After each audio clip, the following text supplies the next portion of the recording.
have them and himself shipped up the Rio Putumayo and then back to Bogota. We would meet him back there when and if we got out by some means not yet clear. A bag was hastily packed. The airplane came skimming in, and then it was gone again, and we were four. Vanessa and Eve became Dennis's nurses.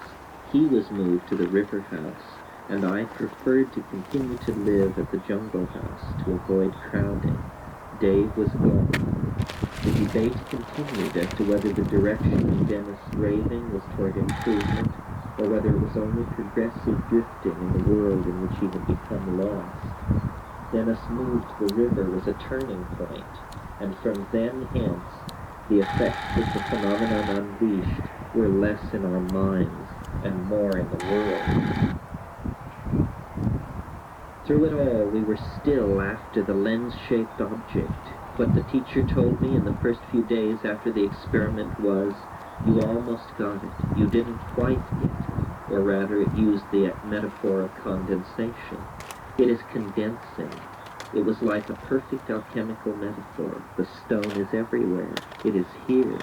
Dennis would say, "I can see it. It's 250 feet away, to the left, down near the water hole, hovering above the water." Each day it would get closer in. There were freak lightning storms. Slowly I noticed that meteorological phenomena tended to concentrate in the southeast. I began to look there, and whenever I did, I would see rainbows. Intuitions concerning what was going on ranged from the religiously profound to the utterly absurd.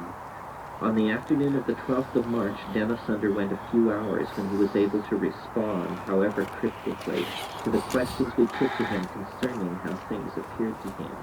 This all went on at the river house, and it happened that living around that house was a handsome rooster and his mate. He was perhaps the very cock that I had heard crow at dawn on the day of the experiment, and again 2 days thereafter. There was a perky alertness about his cock and hen that had received comment among us before.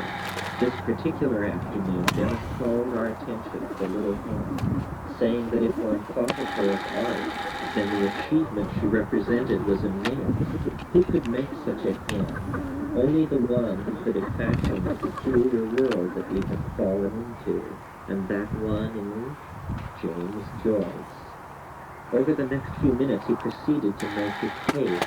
The Finnegan's Wake represented the most complete understanding of the relation of the human mind to the time and space around it, and that, therefore, Joyce, at his death, had somehow been shouldered with the responsibilities of overseeing this part of God's universe.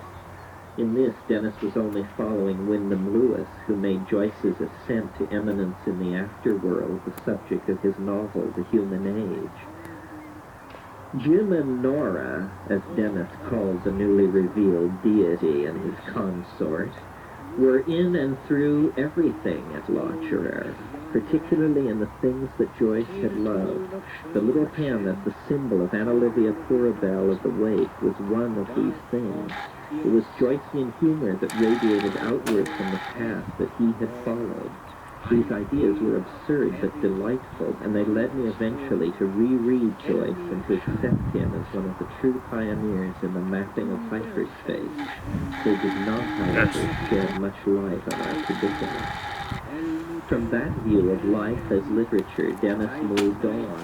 He reminded me that one of the alchemical analogues for the philosopher's stone that we shared in our private code of association was a certain small silver key, a key to a box of inlaid wood with a secret compartment that had belonged to our maternal grandfather.